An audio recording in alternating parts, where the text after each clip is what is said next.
ഇറാനുമായുള്ള രൂക്ഷമായ സംഘർഷം തുടരവേ ഇന്ത്യൻ പ്രധാനമന്ത്രി നരേന്ദ്രമോദിക്ക് നന്ദി പറഞ്ഞ് ഇസ്രായേൽ പ്രധാനമന്ത്രി ബെഞ്ചമിൻ നെതന്യാഹു. നരേന്ദ്രമോദിയോട് സംസാരിച്ചുവെന്നും ഇസ്രായേലിനൊപ്പം നിൽക്കുന്നതിനെ അദ്ദേഹത്തെ നന്ദി അറിയിച്ചുവെന്നും നെതന്യാഹു പറഞ്ഞു. ഇറാന്റെ മിസൈൽ ആക്രമണമുണ്ടായ ഇസ്രായേലിലെ ബേത് ഷെമേഷിൽ വെച്ച് NDTVയോട് സംസാരിക്കുകയായിരുന്നു നെതന്യാഹു. എന്റെ പ്രിയ സുഹൃത്തായ പ്രധാനമന്ത്രി നരേന്ദ്രമോദിയോട് സംസാരിച്ചു. കഴിഞ്ഞ ദിവസം അദ്ദേഹവുമായി ദീർഘമായ സംഭാഷണം നടത്തി. ഇസ്രായേലിനൊപ്പം നിൽക്കുന്നതിന് അദ്ദേഹത്തിന് നന്ദി പറഞ്ഞു. സത്യത്തിന്റെ കൂടെ നിൽക്കുന്നതിനും ഒപ്പം ഇന്ത്യയിലെ ജനങ്ങളുടെ സൗഹൃദത്തിനും. അവർ ഇസ്രായേലിൽ വളരെയധികം സ്നേഹിക്കുന്നു. മോദിയുമായുള്ള സംഭാഷണത്തിന്റെ വിശദാംശങ്ങൾ ഞാൻ പറയുന്നില്ല, പക്ഷേ ഞാൻ അദ്ദേഹവുമായി സംസാരിച്ചു. മേഖലയിലും പുറത്തുമുള്ള മറ്റൊരുപാട് നേതാക്കളുമായും ഞാൻ സംസാരിച്ചുവെന്ന് ബെഞ്ചമിൻ നെതന്യാഹു പറഞ്ഞു.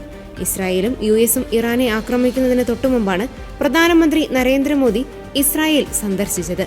സന്ദർശനത്തിനിടെ ഇസ്രായേൽ പാർലമെന്റിൽ മോദി പ്രസംഗിച്ചിരുന്നു. കൂടാതെ നിരവധി കരാറുകളിൽ ഇന്ത്യയും ഇസ്രായേലും ഒപ്പുവെച്ചു.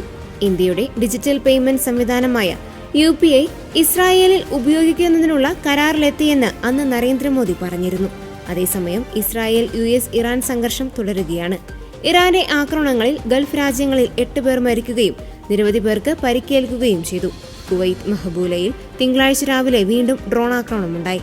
പുലർച്ചെ 3 മണി മുതൽ സൈറൺ കേൾക്കുന്നുണ്ടെന്ന് പ്രവാസികൾ പറഞ്ഞു. എന്നാൽ ആളപായമോ നാശനഷ്ടങ്ങളോ ഉണ്ടായതായി റിപ്പോർട്ടില്ല.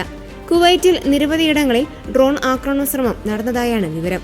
മഹബൂല, അമദി, മക്കഫ് എന്നിവിടങ്ങളിൽ സ്ഫോടന ശബ്ദം കേട്ടതായി പ്രദേശവാസികൾ പറഞ്ഞു. അഹമ്മദി എണ്ണ ശുദ്ധീകരണശാലയിൽ മിസൈൽ അവശിഷ്ടം പതിച്ച് 2 തൊഴിലാളികൾക്ക് പരിക്കേറ്റു. കുവൈറ്റിലെ അമേരിക്കൻ എംബസിക്ക് സമീപം അമേരിക്കയുടെ 1ലധികം യുദ്ധവിമാനങ്ങൾ തകർന്നു വീണെന്ന് കുവൈറ്റ് പ്രതിരോധ മന്ത്രാലയം സ്ഥിരീകരിച്ചു. പ്രദേശത്ത് നിന്നും കനത്ത പുക ഉയർന്നിരുന്നു. യുദ്ധവിമാനത്തിലെ സൈനികരെല്ലാം സുരക്ഷിതരെന്നും അധികൃതർ വ്യക്തമാക്കി. പരിക്കേറ്റ US സൈനികരെ ആശുപത്രിയിൽ പ്രവേശിപ്പിച്ചു. സൗദി അറേബ്യയിലെ പ്രധാന എണ്ണ ശുദ്ധീകരണ കേന്ദ്രമായ അരാംകോ റാസ്താനൂര റിഫൈനറിയിൽ ഡ്രോൺ ആക്രമണമുണ്ടായി. റിഫൈനറി അടച്ചിട്ടിരിക്കുകയാണ്. UAEയിൽ നിലവിൽ സ്ഥിതി സുരക്ഷിതമാണ്.